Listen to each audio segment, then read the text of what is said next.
28 people murdered, 0 arrests. Belgium's darkest mystery. Between 1982 and 1985, a violent gang terrorized Belgium during supermarket robberies. They killed without hesitation, even when victims surrendered. The Brabant Killers were never caught. The gang committed their final attack on November 9, 1985. They killed 8 people at a supermarket. Then they vanished forever. 40 years later, nobody knows who they were. Belgium is a small, peaceful nation in Western Europe. Population 10 million. Low crime rate. Excellent police force. Yet 3 men outsmarted every authority for years. The killers struck 28 times in 40 months. They attacked supermarkets, restaurants, and stores. Witnesses described them as professional, cold, and terrifyingly efficient. 3 main suspects dominated the crimes. Investigators called them the Giant, the Killer, and the Old Man. Each had distinctive physical traits, yet none were ever identified. The Giant stood 6'3" with military bearing and tactical precision. The Killer executed victims point blank with disturbing calmness. The Old Man appeared to coordinate operations. Their modus operandi was unique in criminal history. They killed far more people than necessary during simple robberies. This wasn't about money. Something else drove them. Each attack followed a similar pattern. They arrived in stolen vehicles. They wore balaclavas and dark clothing. They carried pump-action shotguns and handguns. The gang never demanded silence or compliance. They simply opened fire. Cashiers, customers, managers, children, everyone was a potential target. The violence seemed almost random. The first confirmed attack occurred September 1982, but investigators believe earlier crimes might be connected. The pattern was already established. Enter, shoot, steal, disappear. Christine Van Hees worked checkout at a Delhaize supermarket in Anderlecht. September 23, 1982 started as an ordinary Thursday evening. She was 19 years old. The Giant entered first, followed by the Killer. They walked directly to Christine's register. She looked up and smiled. The Killer raised his shotgun. The blast struck her in the chest. She died instantly, collapsing behind the counter. The gang hadn't even announced a robbery yet. They simply killed her. They grabbed 200,000 Belgian francs from the registers. The entire attack lasted 90 seconds. They fled in a stolen Ford Escort. Christine's blood pooled on the linoleum floor. Police initially treated it as a robbery gone wrong, but the execution-style killing troubled investigators. This wasn't panic or accident. This was calculated murder. The next attack came 3 weeks later. Different supermarket, same methods.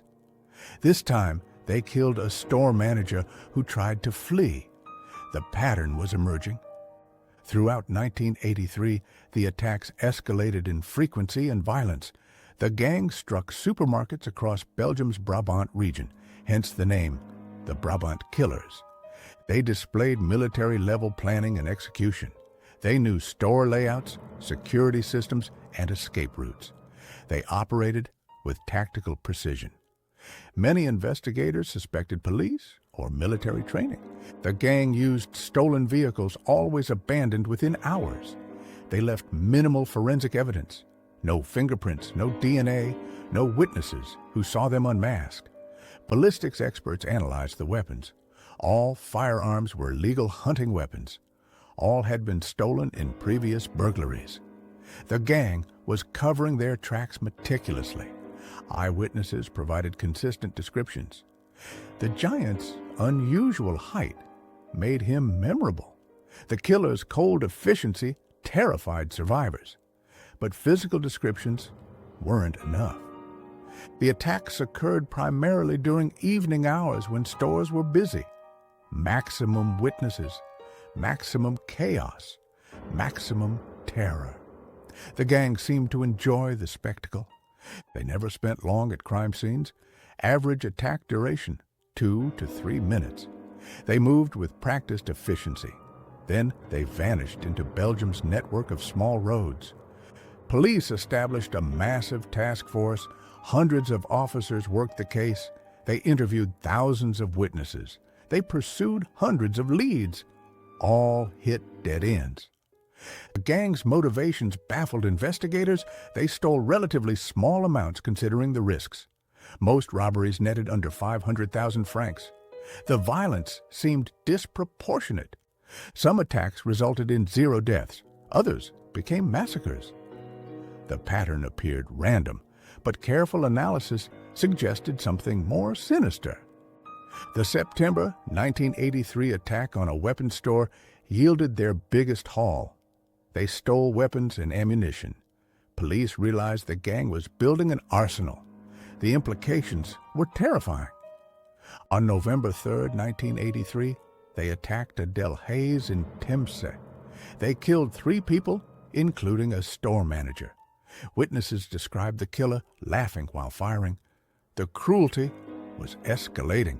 The public demanded answers. Belgium's government faced intense pressure. The small nation had never experienced such sustained violence. Fear spread throughout the Brabant region. Store owners hired security guards. Supermarkets installed reinforced doors and surveillance cameras. Nothing deterred the gang. They adapted their tactics and continued killing. In early 1984, the attacks temporarily ceased. Police hoped the gang had disbanded, but they were simply planning. The worst was yet to come. The September 1985 attack on a Beersel supermarket killed 2 people, but it was a prelude. The gang was preparing for something massive. November 9, 1985, began as a Saturday evening. Families shopped at the Alst Del Hayes supermarket. Children ran through aisles. Nobody suspected what was coming. At 8:45 p.m., 3 men entered wearing balaclavas. They immediately opened fire. Shotgun blasts echoed through the store. Customers screamed and dropped to the floor. The giant shot a security guard in the face. The killer executed shoppers methodically. The old man fired into the crowd. Chaos erupted. 8-year-old Stéphane Honoré was shopping with his family. A shotgun blast struck him in the head. He died instantly, the youngest victim of the Brabant Killers. The gang moved through the store like soldiers clearing a building. They shot anyone who moved. They stepped over bodies. They showed no emotion. 8 people died that night. 7 more were wounded, some permanently disabled. The gang stole 500,000 francs. Then they disappeared into the darkness. This was their final attack. They never struck again. The sudden cessation raised as many questions as the attacks themselves. Why did they stop? Death? Arrest for unrelated crimes? Satisfied with their terrorism? Investigators developed dozens of theories, but no answers. The manhunt intensified dramatically. Belgium deployed its full law enforcement resources. Interpol joined the investigation. International experts analyzed the crimes. Early suspects included far-right extremist groups. The violence matched political terrorism patterns. Some believed the gang wanted to destabilize Belgium's government. The Westland New Post theory suggested the gang were members of a neo-Nazi organization. This group had military connections. They advocated violent revolution. The theory gained significant traction. Other investigators believed the gang included rogue police officers. The tactical precision suggested law enforcement training. The knowledge of police procedures indicated insider information. Madani Bouhouche, a Tunisian immigrant, became a prime suspect.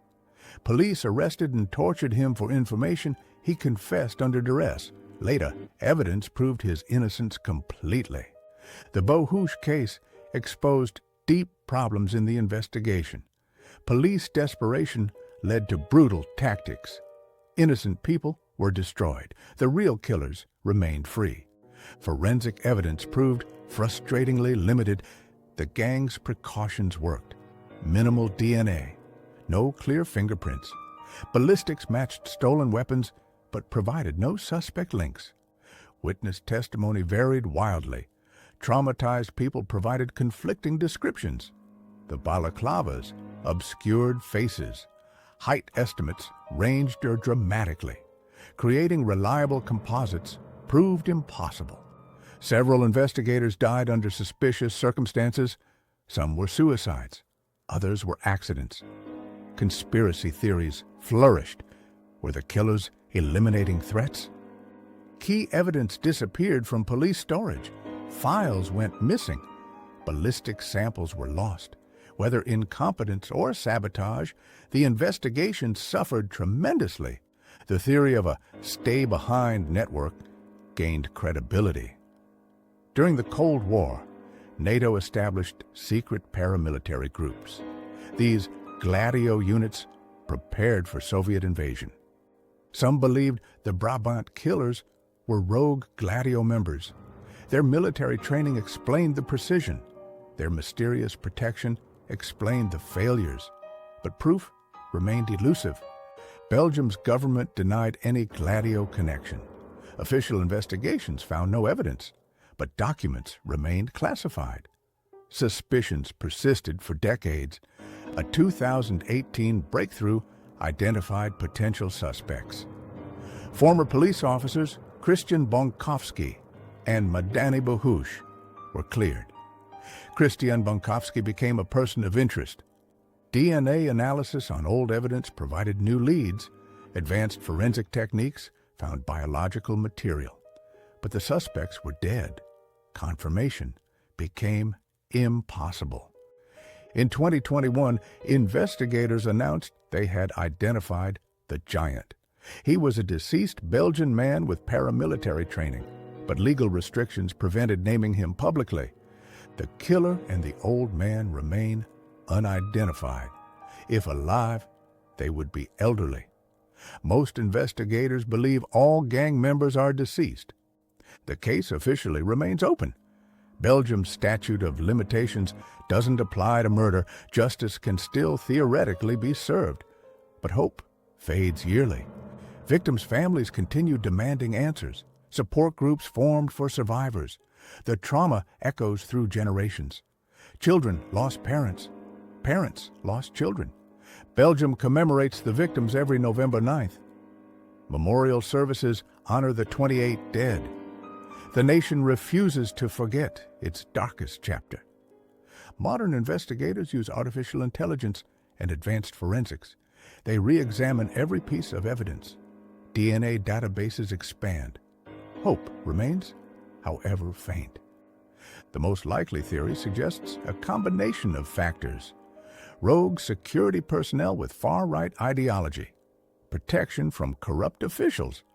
A perfect storm of circumstances. The gang's sudden cessation suggests a triggering event. Perhaps internal conflict. Perhaps one member's death ended the partnership. Perhaps they achieved their mysterious goal. Belgium's small size makes the mystery more baffling. How could 3 men evade capture so completely? The nation's tight-knit communities should have produced leads. Some believe the killers fled abroad after 1985. Others think they integrated back into normal society. A few suspect they were arrested for unrelated crimes. The psychological profile suggests sociopathic personality disorders. The excessive violence indicates pleasure in killing. The careful planning shows high intelligence, a rare and dangerous combination.